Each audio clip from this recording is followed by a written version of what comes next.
جب یہ کہتے ہیں کہ بھائی انہیں قربانی دینی پڑے گی، جو ہر حکمران آ کر کہتا ہے، لیکن خود یہ کیا کر رہے ہیں؟ پتہ یہ چلا کہ اس بجٹ میں انتظامی اخراجات میں 25% اضافہ ہو گیا۔ تو بھائی انتظامی اخراجات میں 25% اضافہ کرو، اپنی مراعات کو بڑھا لو، اور بجٹ ایسا بناؤ کہ اگر کسی کو اپنی پراپرٹی ٹرانسفر کرنی ہے تو وہ تو ٹیکس ادا کرے گا، لیکن اگر آپ بیوروکریٹ ہیں، آپ کا فوج سے تعلق ہے، تو آپ کو یہ ٹیکس ادا نہیں کرنا۔ تو جب یہ ڈسکریمنیشن ہوتی ہے اور یہ مخصوص لوگوں کو فائدہ پہنچانے کی بات ہوتی ہے، تو پھر قوم بھی سوال کرتی ہے نا کہ قربانی کون دے رہا ہے؟ کیا انہوں نے اپنی گاڑیوں کو سرنڈر کیا؟ کیا انہوں نے اپنی فری پیٹرول کو سرنڈر کیا؟ کیا انہوں نے اپنی فری بجلی کو سرنڈر کیا؟ اور ظلم یہ ہے کہ روزانہ تقریباً 56 ارب روپے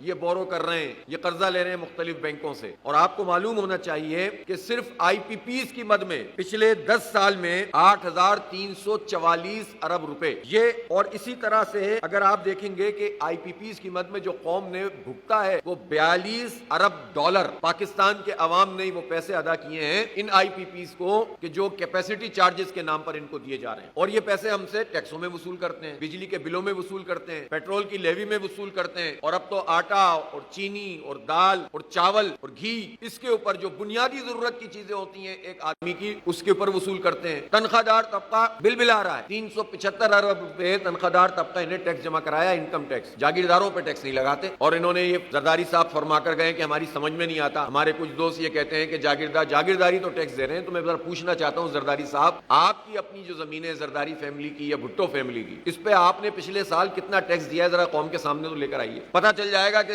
جاگیردار کتنا ٹیکس دے رہے ہیں۔ یہ ہزاروں ایکڑ رقبے پر مشتمل یہ بڑے بڑے جاگیردار، یہ وڈیرے، یہ خان سردار، یہ ٹیکس ادا نہیں کرتے۔ تنخواہ دار طبقے کے اوپر انہوں نے مزید سلیب لگا دیا، پروفیشنل لوگ باہر چلے جا رہے ہیں۔ اس ساری صورتحال میں اس کے علاوہ کوئی آپشن نہیں ہے کہ ایک زبردست عوامی جدوجہد تیز تر کی جائے۔ اسی لیے جماعت اسلامی نے دھرنے کا اعلان کیا، اور یہ دھرنا انشاءاللہ ہم کریں گے۔ اور میں پاکستان کے تمام لوگوں سے کہتا ہوں، عوام سے کہتا ہوں، اس موقع پر اگر جماعت اسلامی جو جدوجہد کر رہی ہے عوام کے لیے، پاکستان کے عوام اگر ساتھ دیں گے تو انشاءاللہ آئندہ آپ کے حالات بہتر ہوں گے، ورنہ یہ مار دیں گے، ختم کر دیں گے، کچھ نہیں بچے گا آپ کے پاس۔ آپ بجلی کے بلوں کو دیکھیں اور اس ظالمانہ نظام کو دیکھیں کہ جو ہمارے ساتھ سلوک ہو رہا ہے، اور یہ مزید بڑھائیں گے، اس لیے کہ مسلسل آئی ایم ایف نے ان کو کہا ہوا ہے کہ صرف یہیں سے نچوڑنے ہیں پیسے، بڑے لوگوں کو، طاقتور لوگوں کو یہ نہیں پکڑ سکتے، اس لیے یہ راستہ بند ہونا چاہیے اور کہیں تو روک لگنی چاہیے۔ لہذا ہمارا یہ فیصلہ ہے کہ انشاءاللہ ایک تاریخی طور پر یہ دھرنا ہوگا، اور پہلے سے زیادہ تیاری کے ساتھ ہوگا انشاءاللہ، اور پوری قوت کے ساتھ ہوگا، اور انشاءاللہ عوام کو ریلیف ملے گا۔